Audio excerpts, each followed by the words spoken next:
is Goss's Garage with Pat Goss, co-host of PBS's Motor Week. He'll take your calls and comments now at 844-885-4677 or email him at radio@goss-garage.com. And now, Pat Goss. Hi everybody, and welcome to another edition of Goss's Garage. I'm Pat Goss, and if you'd like to talk about anything at all that deals with automobiles, well, give me a call, 844-885-4677. And this morning we're also joined by our resident Harley-Davidson guru, Mr. Lyndon Abel. But first we have something for you. You know, usually the single most expensive part of owning a car, other than the car itself, is insurance. But you're usually legally required to have insurance to drive. So how do you minimize insurance cost? First, did you know that insurance isn't...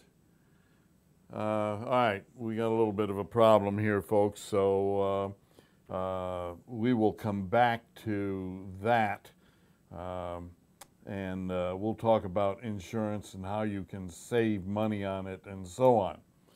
All right, one of the things that has come in before we go to Lyndon, Hal wants to know, it's been a while since I bought a new car, so this past spring I bought a new 17 Toyota Camry.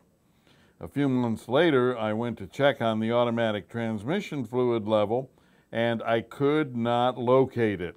I was shocked. So I went on the computer and found out they no longer provide this. Is this insane or what? So how do I now check on the color and fluid level? As this issue came up before. My last car was over 11 years old, so is the way all new cars engines are manufactured? Yeah, I'm afraid so. Thanks again for your help and input, Hal. All right, you know, it's been probably 10 to 12 years since the first cars started eliminating dipsticks. Now virtually all cars have eliminated them.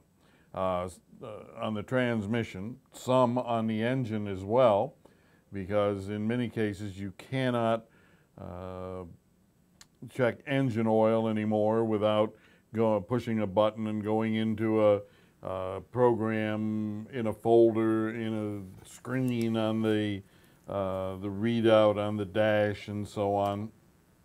But what they've done with transmissions is that they have replaced the dipstick with what's called a standpipe.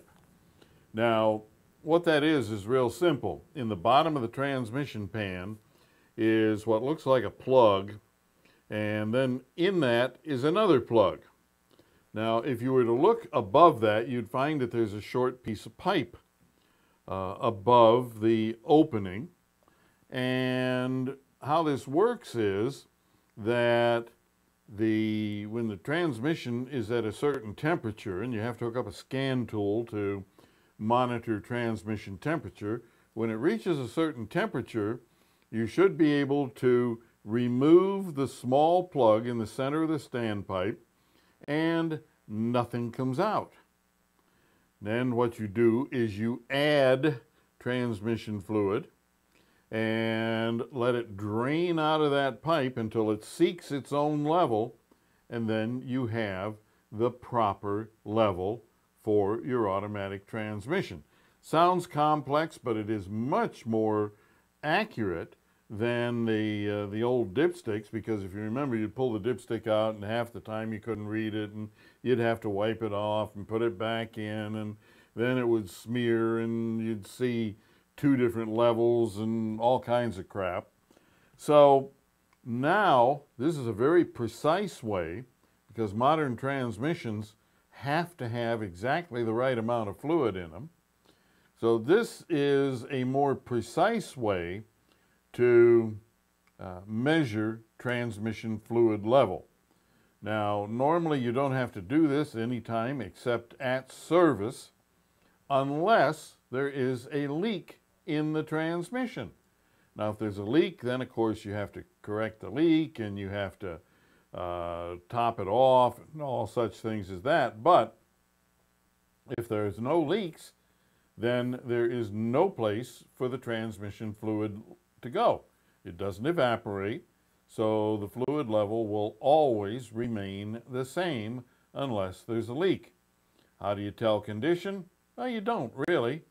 Why not just do it by time or mileage? 2 to 3 years, 24 to 35,000 miles. And why do I say 35 instead of 36? Because if you're going to get a BG transmission flush, the lifetime warranty goes away at 36,000 miles. So you want to get in under that 36,000 mile limit for the free lifetime warranty on your transmission, and that way you're getting a modified lifetime warranty for as long as you own the car as far as the transmission is concerned. So 24 to 36 months, 24 to 35,000 miles. And, you know, that's the way you approach that. Don't try to analyze the fluid or anything unless you're actually going to take a sample and send it to a lab. All right, so much for that. We are now joined by our Harley-Davidson expert, Mr. Lyndon Abel. Hi, Lyndon. Hi, Pat. Good morning. Yes, sir. How are you doing? I'm doing very well. All right. What kind of good Harley information do you have for us? Well, I've got some very interesting information, but before then, I would just like to make a quick comment on dipsticks, and that's the one dipstick they haven't removed yet is the one behind the steering wheel. Yes. And if we could get that one removed, we'd be good. Right. Yeah, there truly are some dipsticks out there behind the wheel. And I suppose behind the handlebars, too. Yeah, there's the loose nut behind the handlebars, which is sometimes the root cause of many of the problems that we see. So anyway, news from Harley-Davidson. One piece of really big news is that Harley has redesigned the Softail and Dyna chassis, and it's really sort of commonized as a Softail chassis. But they've made... This is not something that happens every day, right? The Softail chassis was new in 1984 and has soldiered on more or less unchanged. Obviously, when they went to, there have been some minor changes along the way, and there was a relatively major change in 2000 when they went to the twin cam motor, but that was all really done to accommodate the motor. And so while it was a different chassis, it wasn't a big difference, and then they went to a wider tire on some of the models, rear tire, that necessitated another minor chassis change. But this is really huge. They really redesigned the Dyna and Softail models, completely redid the chassis. It is substantially more rigid, which means it will have a tighter feel riding on the road. Compared to the previous Dyna chassis, it is 91% more rigid. Holy cow. Right? Yeah. Now, the Dyna chassis wasn't super rigid, and in fact, the previous Softail chassis was more rigid than the Dyna. But I think it's something like 60% more rigid than the Softail. So wow. It's quite dramatic. It's also lighter, and I don't think Harley's ever going to win the lightweight game, but some of the models dropped as much as 35 pounds, which is pretty substantial. Mm-hmm. But it's also remarkably well packaged, and I was fortunate enough to have a tour of the new chassis by a guy that I met, an executive at Harley who came and visited the dealership I was at the time, and spent 4 days working with us, and so we've been communicated since. But he went dark for a couple of years, and it turns out he was the lead engineer on this redesign project. So he spent a couple hours with me walking me through all of the stuff that's in the weeds that lots of people don't care about, but you and I really enjoy. And it was really fascinating to see how they did things.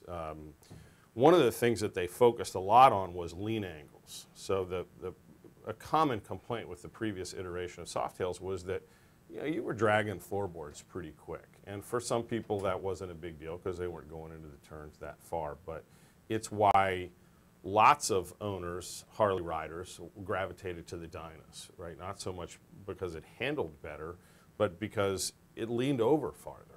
So in this new design, they spent a lot of time, not just on the numbers of lean angles, because there's a way to specifically measure that. And the way it's measured is how far the bike leans over with both front and rear suspensions compressed 75%. That never happens. Okay. I mean, unless you got a big giant pushing down on the top of your motorcycle, that's not really a real world condition. It's the standard that was chosen, but it doesn't really relate to real life, right? So normally if you're on the brakes, you're compressed heavily in the front, but the rear is unloaded, and if you're accelerating, the rear is compressed and the front is unloaded, and if you're just sort of neutral and lightly accelerating through a turn, neither one is at 75%. So they focused on real-world riding conditions to get maximum lean angle while still keeping things comfortable. I mean, obviously, we're not looking for, rear sets for the average Harley-Davidson rider. So, real-world riding conditions, getting a lot more lean angle with ergonomics that are Harley-esque, shall we say. And I think that they just did a terrific job. The bikes are more radically restyled than Harley has done in a long time. All right, now question. Yeah. Are they still Softails and Dynas, or have they been combined? Or? Yeah, it's a commonized chassis, and they're referred to as a Softail chassis, but lots of people have said, oh my gosh, they killed the Dyna, this is so terrible. And that's kind of true, but not really, right? So there's still a street bob, and there's still a low rider, and there's still a fat bob.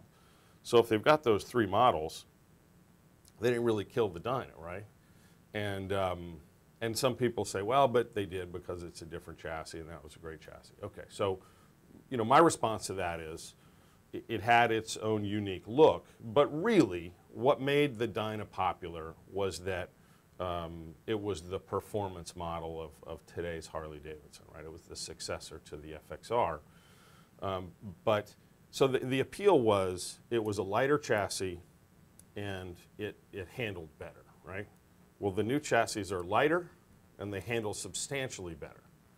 And they have increased lean angles. So, all right, if you were a fan of the Dyna, everything that you've got in the new, Dyna Softails is better than what you liked about the previous Dyna.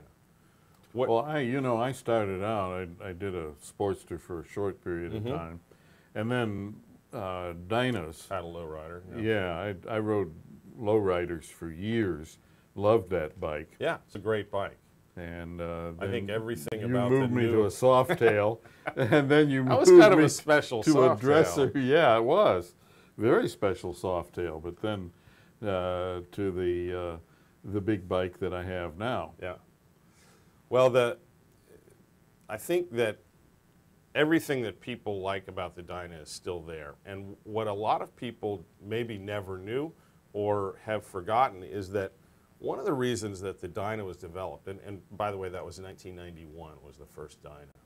And the FXR was sort of their sporty chassis at the time, and it was a wonderful chassis, but it didn't sell particularly well. And the complaint from riders back then was that it didn't look like a traditional Harley.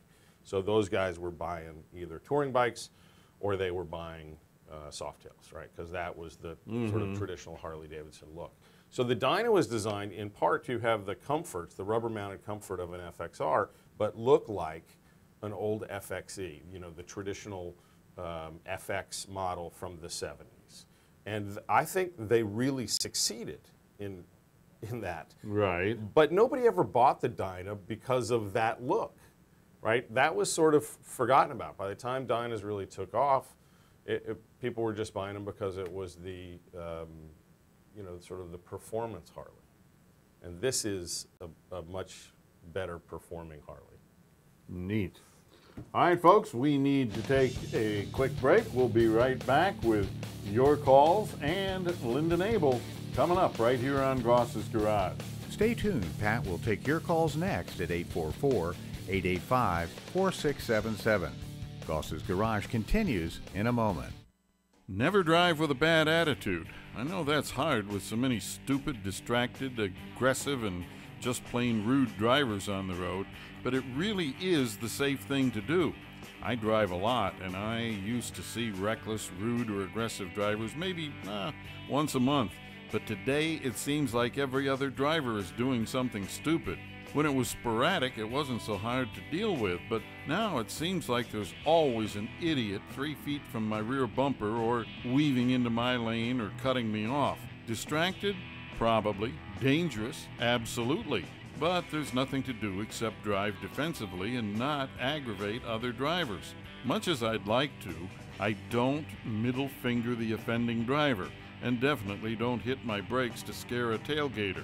Initially, these situations may be simple mistakes, but an aggressive response to a mistake can escalate it into a personal confrontation, which can easily turn into road rage.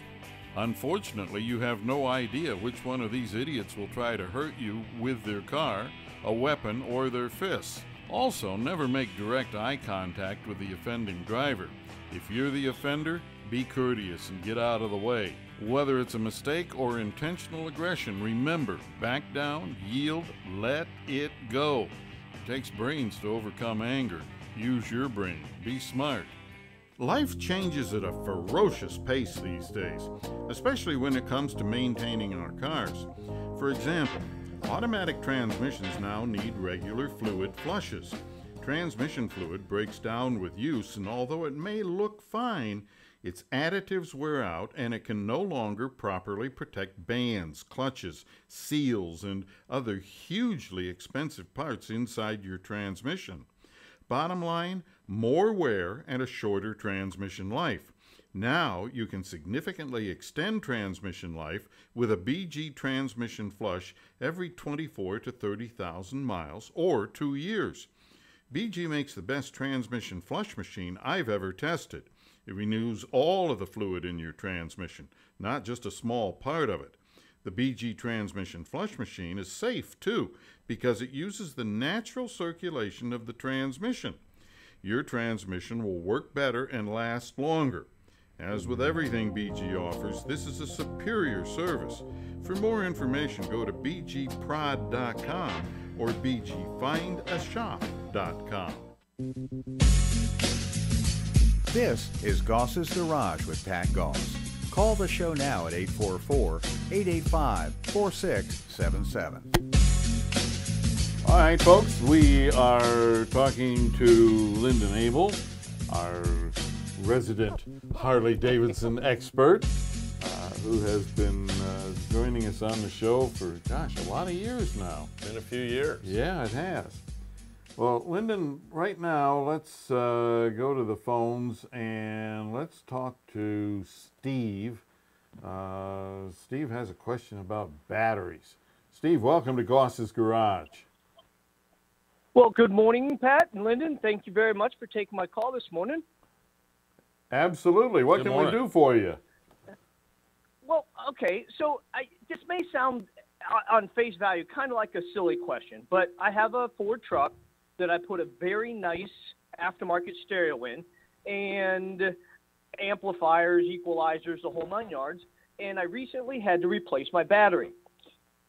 It took me about 2 hours to go back through and reset up all the settings and, all the different settings I have to do in the stereo and equalizer and all that. And my question is there a safe way to attach a power supply to your vehicle while you disconnect the battery to replace the battery? Oh, absolutely. No problem whatsoever. The only thing is you need to spend a few bucks to get a decent unit, but the ones that we use here in the shop plug into the ALDL under the dash. That's the computer interface, and it backfeeds power through that connector to keep all of the memories alive. Okay. All right. That makes good sense, because I'm thinking if it takes me, a couple hours to do one car, if you guys are doing multiple cars a day, you got to have some way to save that time. Yeah.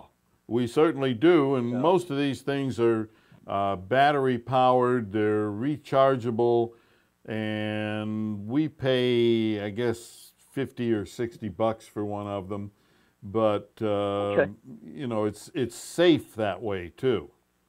Yeah. Okay, cool. Well, great. Thank you very, very much. And Lyndon, I wish I had a question about motorcycles, but that is something my wife would never let me have. Ah, a sadly familiar story. Yes. Yes, indeed. I married a woman listen, that rides thank you. motorcycles, so I get a free pass. Ah, see? Yeah, you're a lucky guy right there. So, well, listen, I really do appreciate your time today, and thank you very much. Absolutely. Thank you for calling. Yeah. Well, you're getting to a point with motorcycles where you got some of the same issues. Oh yeah, they've dramatically increased in complexity. You know, when I got into this business, you had radios on some models, but that's all they were, was radio. Oh, and a cassette deck, which didn't need a memory. So you had A what? 5 presets and a clock that needed to be reset. What the heck is a cassette deck? Well, today the cassette is the transmission that you pull out, which is the only thing that people know is a cassette in the shop today. Oh my goodness! All right. Well, let's take a couple more calls real quick, like here. Brian from North Idaho. Welcome to Goss's Garage. Yeah, good morning, Pat. Yes, sir. I sense a theme here. I've got an electrical question as well. Okay.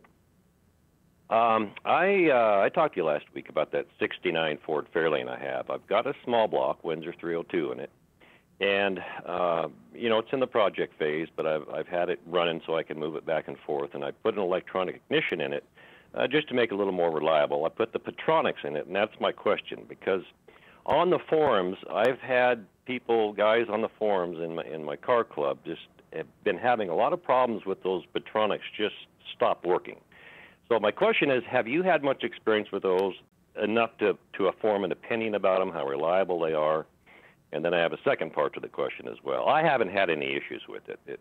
The only issue I had was in the book is, you know, those early model Fords had a resistor wire for the coil. Mm-hmm. In the book it said you have to remove that. And then in the forums they said, no, you got to check the voltage. So anyway, I called Petronics, and Petronics told me exactly opposite of what their instruction booklet said.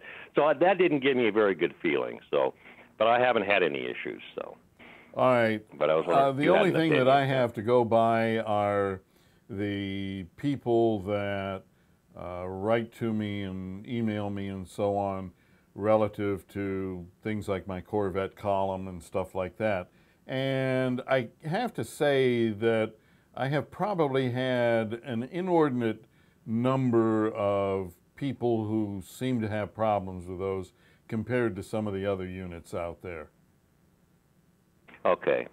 And the second part of my question was, I've heard good things about converting the older point style to the, now it's kind of 80s era, if you can find the parts, Duraspark. Remember the Ford Duraspark ignition? How do you feel about those as opposed to what I have now? In all honesty, if you were going to do that, I would say don't even think about it. They were, okay, as far as OEM stuff goes, that and the next generation of Ford ignitions were the most problematic ignition systems in history, except for certain models of Honda. Oh, okay. Well, that's good to know. Just good to know. as a matter of fact, we had any number of clients who kept an ignition module in their glove box just because it wasn't if it was going to fail, it was when. Yeah, I had one fail on me in an 78 Mustang I had. Whenever it was getting hot, it was shutting off. I guess those cards curl up when they get hot or something. Right.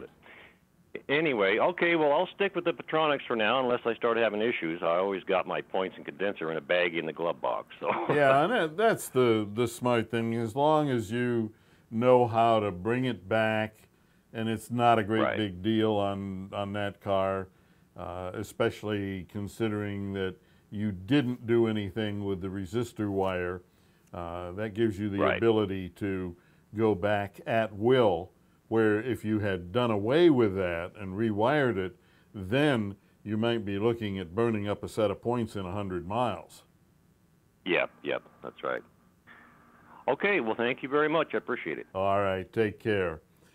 Oh, all of these things that, are going on, and you think back on some of the older cars and the problems we had with them and so on in the good old days. Ford's ignition switches and modules and so on. Honda's distributors going bad in them and so on. And now that all of those parts are gone, we no longer have distributors. Yeah. We no longer have points or condensers or any of that stuff.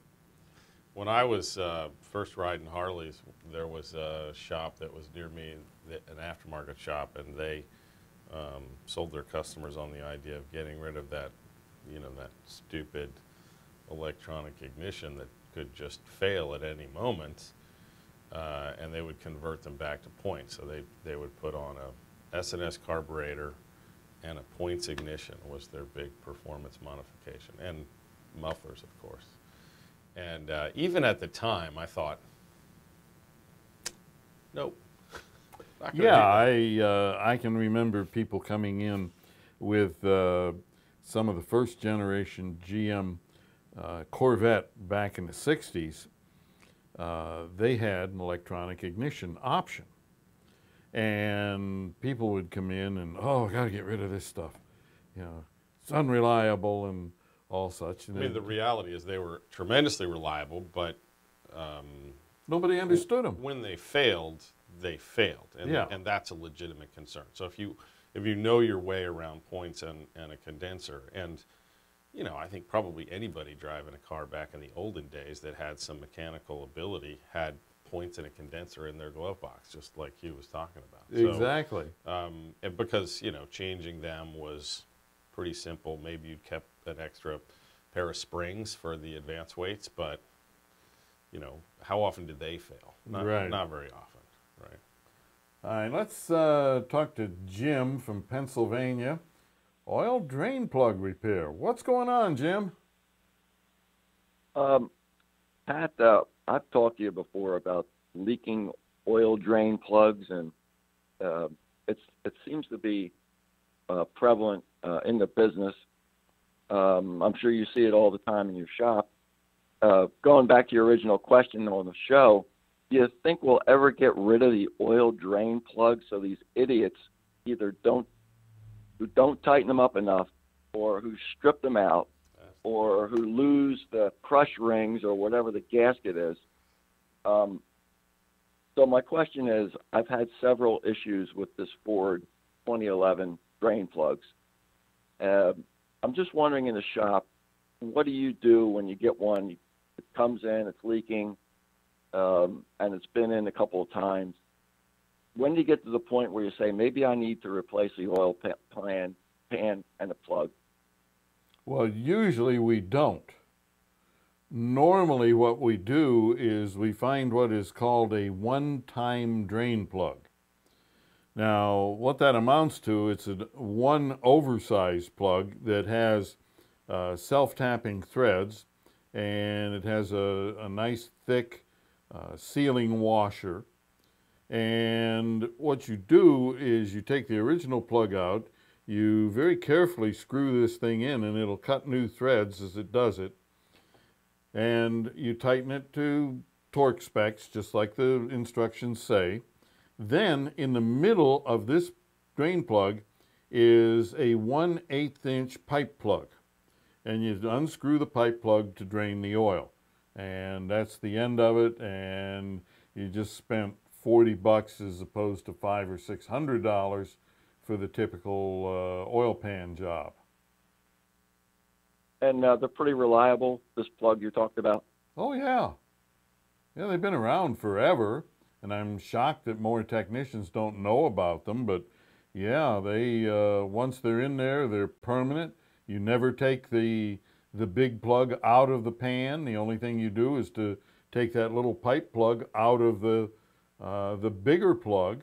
Granted, it takes a little bit longer for the oil to drain, but sure beats spending several $100s, because most of these newer cars have aluminum oil pans and so on, and some of those things get outrageously expensive. Yeah. Now, what happens to the little metal filings there as you're retapping this thing? Your filter catches is there a special procedure? No, your filter catches it. Yeah. Okay. No big All right. deal Well, at thanks all. so much, Pat. All righty. Drain plugs, that's something got to be particular about on Harleys. On a Harley, the first thing that picks up those shavings would be the oil pump. So you would not do that on your Harley Davidson. Right. You'd shred an oil pump pretty quickly. I mean, maybe not shred it, but and the problem is they're aluminum. So, you know, you can say, if it's your bike and you want to do it, you can re-tap that hole with, you know, a tap with some grease on it after you've drained the oil out, and then pour some fresh oil in and drain it right back out. But the oil pan's comparatively easy to get to in Harley Davidson, and the damage that you could do would require a job that's much more difficult. So, I mean, A, don't over tighten your drain plug. B, always use a new, depending on which drain plug it is. Usually on Harleys, you know, for many years it's an O-ring. The people that try to save a half $1 or whatever it is on an O-ring, I will never understand. You know, don't sell me a new O-ring, right? Yeah. They get nicked when they go on, and even if it comes off with the O-ring still on it, it's probably not in perfect shape. And what happens is when you go to torque it back on, that nick turns into a tear, and then at some point the O-ring comes off and things start leaking, or it starts leaking in a particular place, and people over tighten it. Or if somebody's just not paying attention, they don't realize the O-ring is off and they tighten that plug and there's no O-ring to catch it, so they have to over tighten it in order to get it to seal. O-ring, thread sealant is nothing. And if you torque it properly with the new O-ring and with thread sealant, you will quite literally never have a problem. The drain plug is steel, the oil pan is aluminum, and in that fight, steel always wins. Yeah, isn't that the truth? Folks, we need to take a break. If you have a question for Lyndon Abel, our Harley-Davidson guru, by all means, give us a call, 844-885-4677. Goss's Garage will be right back. Operators are standing by to take your call for Pat at 844-885-4677. Goss's Garage continues in a moment. I get lots of air filter questions, and one of the most common deals with why air filters need to be replaced so often. Well, actually, they usually don't, yet many drivers wind up buying a new air filter at every oil change, which is utterly ridiculous. Drivers say techs tell them if they don't buy a new air filter, they'll waste a lot of gas. Maybe that statement comes from ignorance or maybe dishonesty, but either way, you lose. Decades ago, dirty air filters did waste gas, but today, not so much. Cars now use a sensor to measure the air coming through the air filter, and computers to mix exactly the right amount of gas to match that air.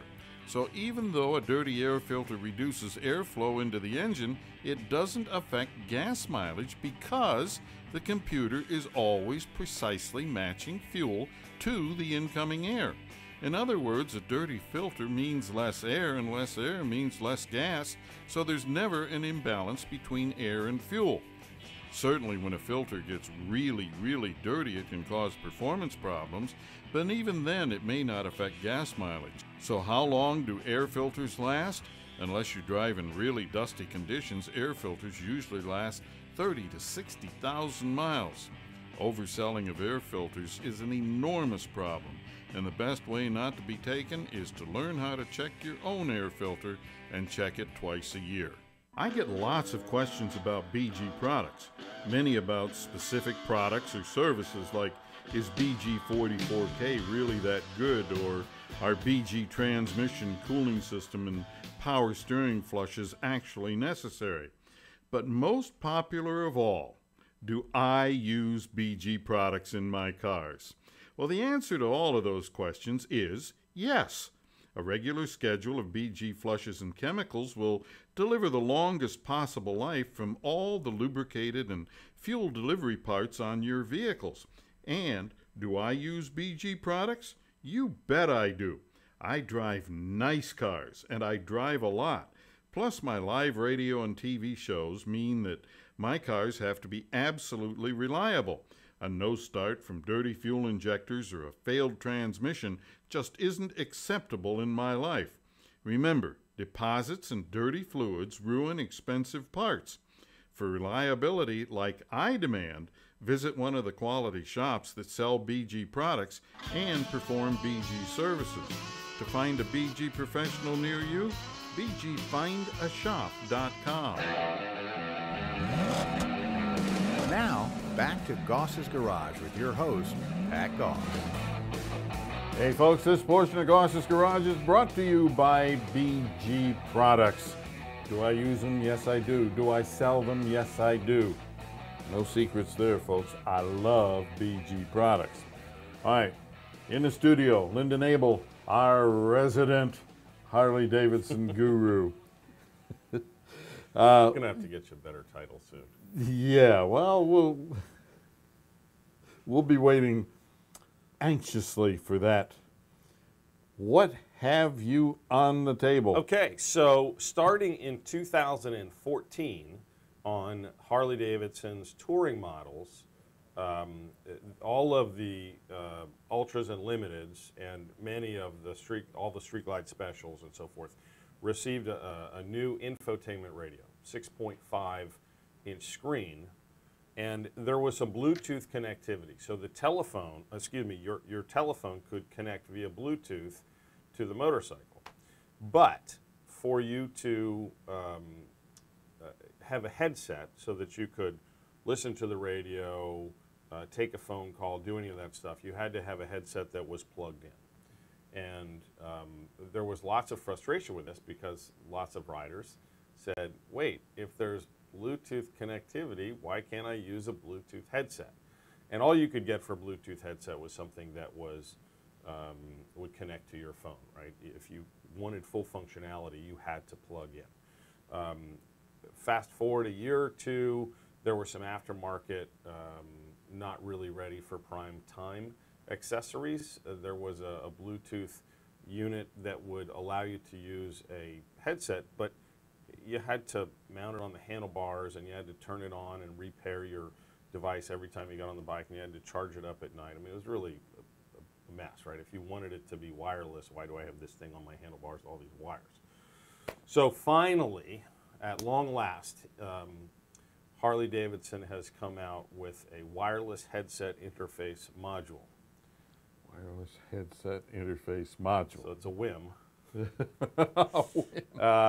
And here it is. So I didn't bring all of the wiring and so forth, but this is exactly what you would want. And it was, when the people were trying to sell me their not really wireless modules, I would say, look guys, I need it to mount inside the fairing, get its power from the motorcycle, and when I turn on the motorcycle and I have a headset turned on, once it's paired, it just repairs automatically. That's what I'm looking for.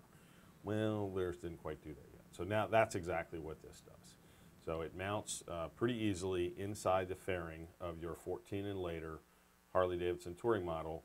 If you have a 6.5 radio, we have to reflash the radio to a newer software so that it recognizes this. That makes sense. And then you can quite easily pair it with one of these guys. So there's two headsets right now. There's probably a third one in the works. It will actually pair with another aftermarket Bluetooth headset if you wanted it to, but there is some proprietary connectivity.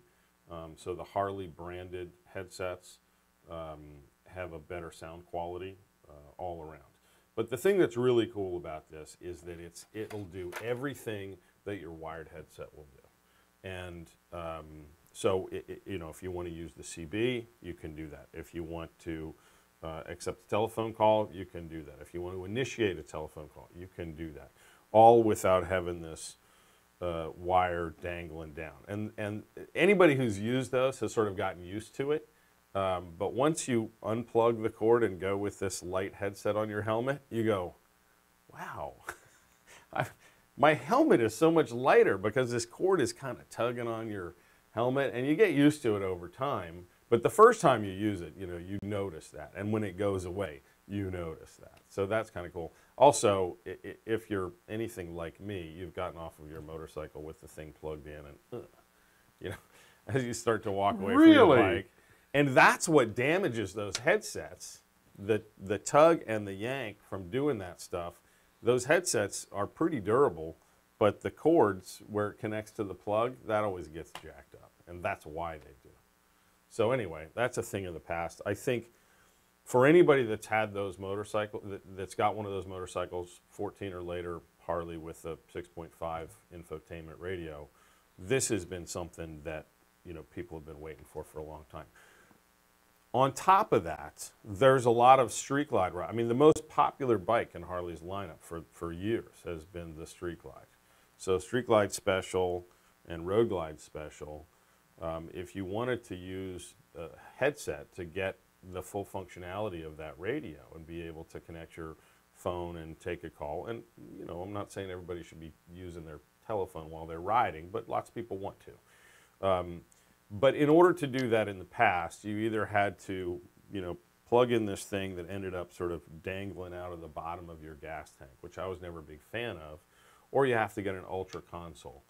And it's a little on the pricey side, and then you're still stuck with the downsides of the plug-in headset. So this is really, really a neat setup, and I think, you know, people will love these.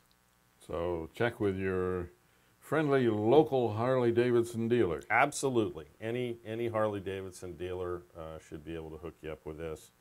If not, you know, track me down and I'll answer all your questions. Okay. All right. What else do you have for us? Well, I mean, that and the new Softails is the stuff that I came to talk about, but it's October, and this is probably the best month for riding your motorcycle. And I don't know why it is, but people get to like Labor Day and they go, well, you know, summer's over, that's it for motorcycling. Like, this is beautiful what? weather. What is the matter with you? Yeah, it's beautiful out. Somebody sent me a sort of interactive map of fall foliage. I don't know if you're chasing the leaves. It was kind of a cool thing. Mostly for me, it was just a reminder that we're surrounded by some of the nicest roads in the country.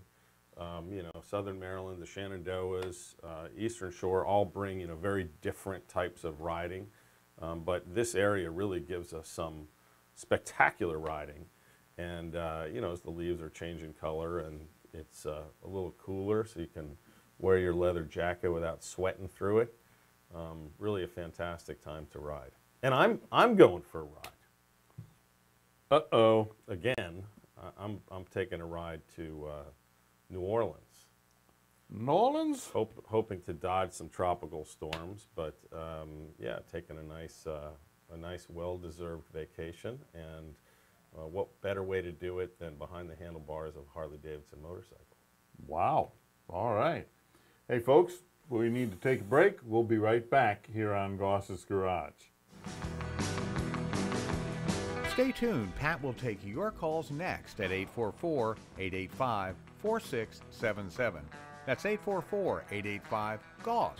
Goss's Garage continues in a moment. Space Saver spare tires sure do look silly, but if you use them properly, they will get you home safely. Now, a common problem with them is low air pressure. Spares are buried in the trunk and no one ever seems to check their pressure. Plus, they typically require much higher pressure than your regular tires. Also, Space Saver spares have limits on how far and how fast you can drive on them. Bottom line, always read and follow the caution warnings on their labels and sidewalls. Oh yeah, Don't be one of those poor schmucks with a flat tire and a flat spare. Check your spare once a month. While checking the spare, look at the jack handle, and the lug wrench to be sure everything is there and in working order. The best spare tire in the world is useless without the tools to put it on the car. Some cars may even require special lug nuts to mount the spare. If those special lug nuts are missing, you will have no safe way to use your spare. Life changes at a ferocious pace these days, especially when it comes to maintaining our cars. For example, automatic transmissions now need regular fluid flushes.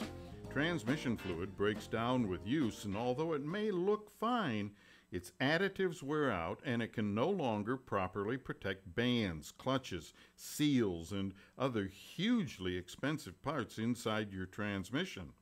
Bottom line, more wear and a shorter transmission life.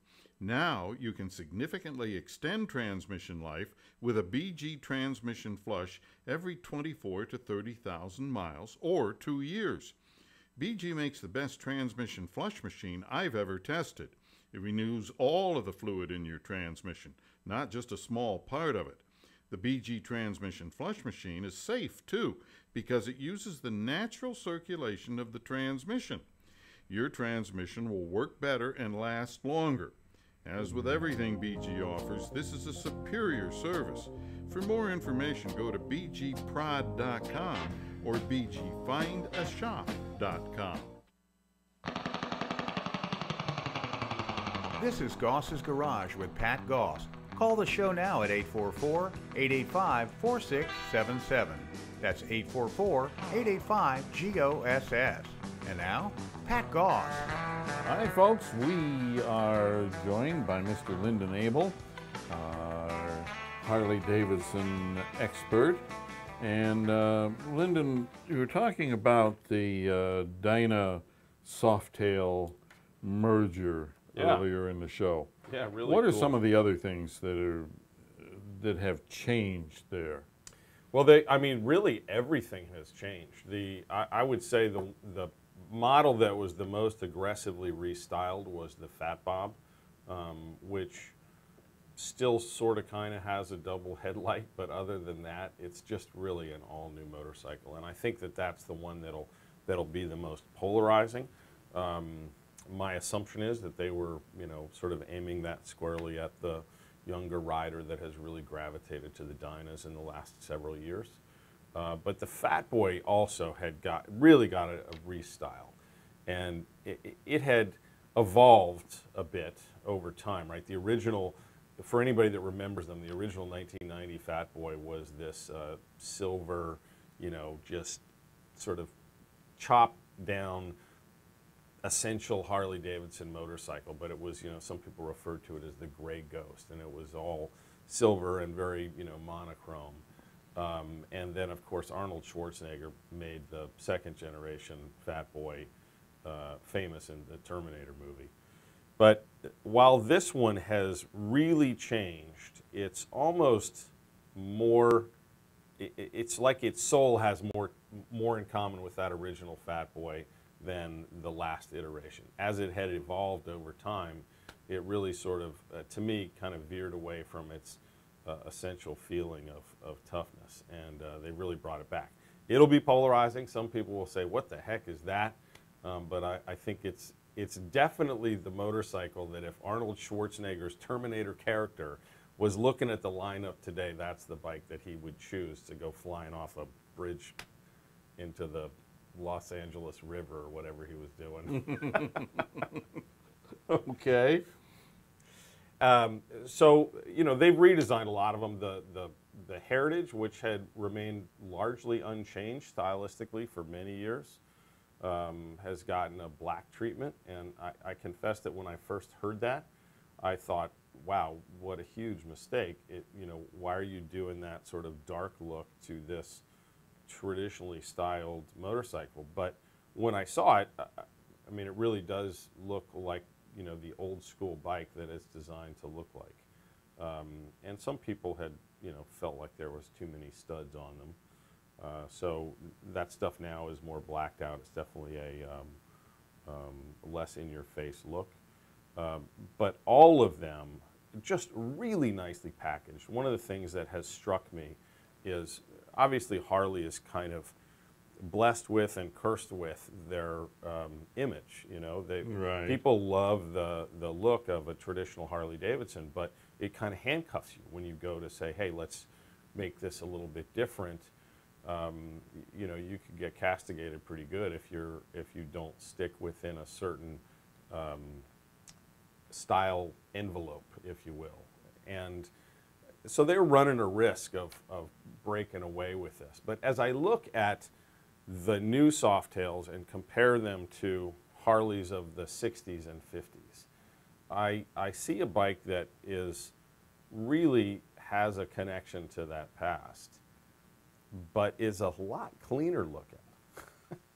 And I don't mean to pick on any other manufacturers, but I was looking at another model, a British model that is very connected to its past. And the Triumphs of the 60s were really great looking bikes. And I look at a Triumph today, a Bonneville today, and they look very similar in a lot of ways. Oh, They've really done a nice job connecting it with the past. But the one difference is the older one looked a lot cleaner and less cluttered. The new one has sort of stuff everywhere.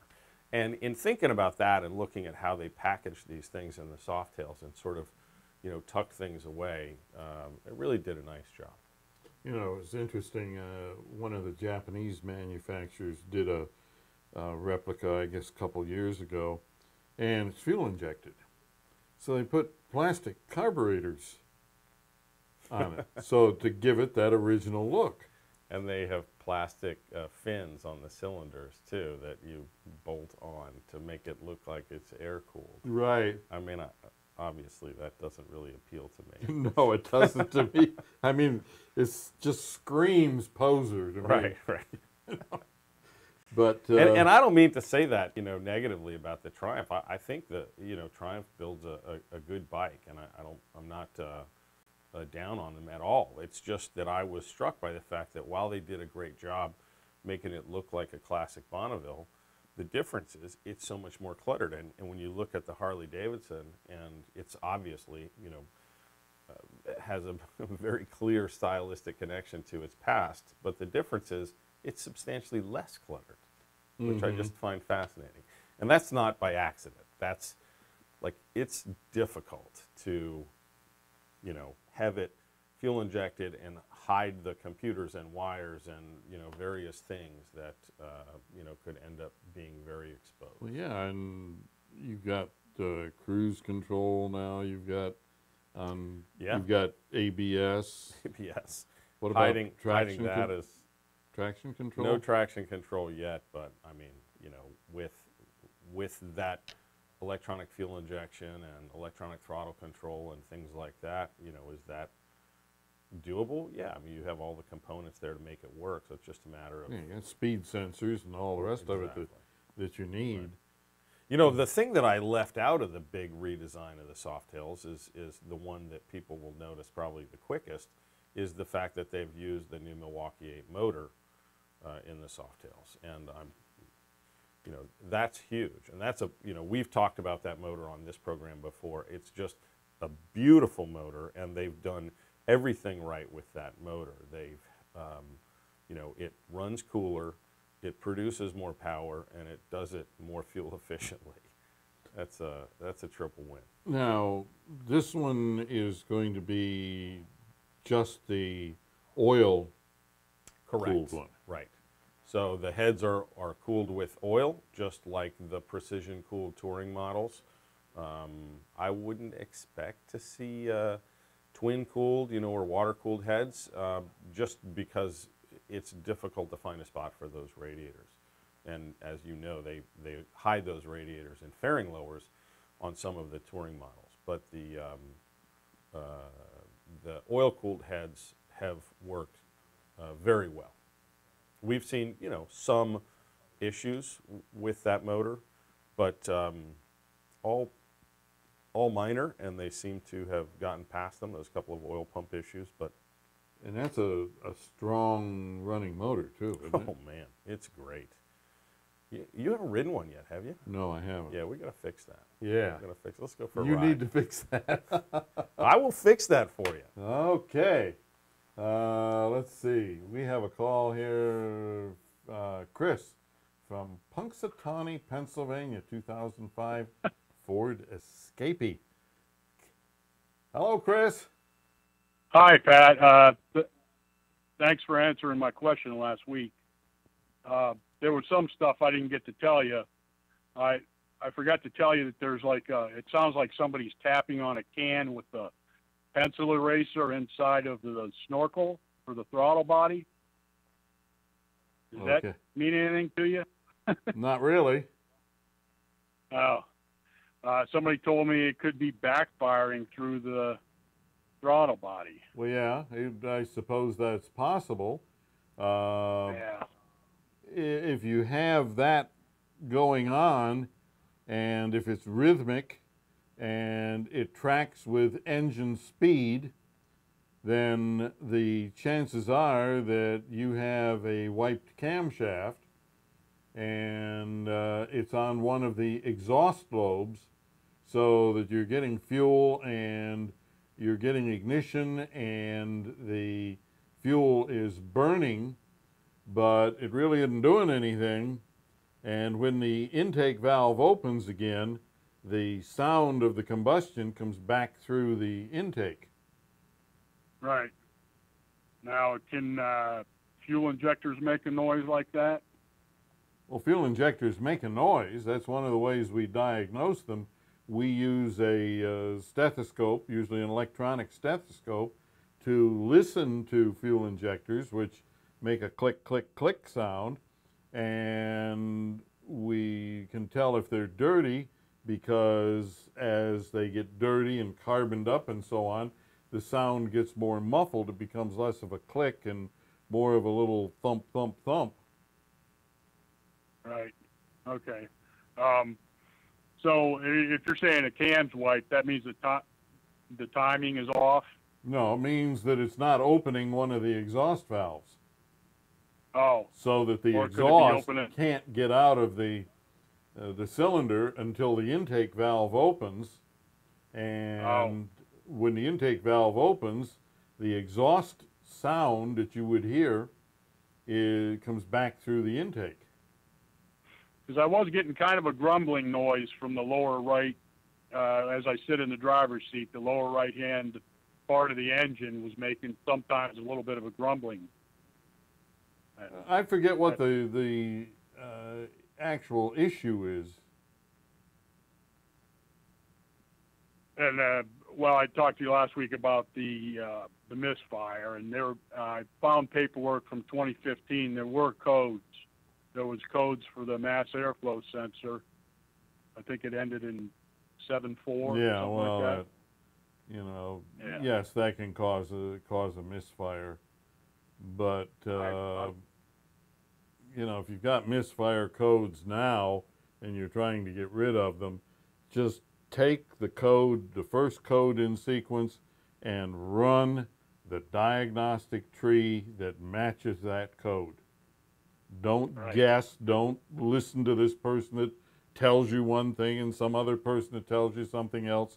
Test it, see the problem in a test, and then you've got a positive answer. Right now I can't run codes because it's here. I'm waiting on the title. And I can't take it anywhere to do the codes unless I can maybe rent a tool from somebody. Well, yeah, you can get a catalytic converter. Can that cause some misfires and Not things? usually, no. Misfires can damage the catalytic converter, but usually the catalytic converter doesn't cause a misfire. Because once in a while the vehicle acts like it's almost going to shut off, as if there's some kind of constraints inside the engine, like it's just, and then it'll pick back up again. Yeah, I would suspect that you've got something going on either with one of the temperature sensors, the idle air control, or the throttle body, and possibly the mass airflow sensor. But you really need to hook up a scanner and look at the data stream and if there are codes, run the test that matches the code. Okay? Did the 3.0 have much of a sludge problem? No, not really. It wasn't one of the horrific engines. Yeah. I heard a little something going on in under the valve cover in the back Right. this morning. A little bit of rattling, and then it went away right away. Yeah, that sounds like a bad lifter. Yeah, could be. Or just maybe that particular lifter wasn't getting oil at that particular time, maybe, and then it got Well, oil. yeah, I mean, whatever. I mean, it sounds like a lifter, and it could be a bad lifter, could be restricted oil flow, could be, but you have to test and see exactly what's going on. Chris, we're out of time. I gotta move forward here. Thank you for the call. Let me know how it works out. Lyndon, you're going to have new contact information next time you come in. Yes, sir. So you're moving onward and upward. Yes, sir. Sir. Look forward to discussing that another time, but probably if somebody is looking for me, I won't be that difficult to find. Should all be public pretty soon. Very good. Lyndon, thank you so much, as always. Thank you, Pat. Great to have you on the show. And if you, well, I want to say thanks to Steve McMillan, George Stockton for producing today's show. And if you want a lot of good information and so on, well, check us out at goss-garage.com. Until next time, please, everybody, drive gently. We'll see you.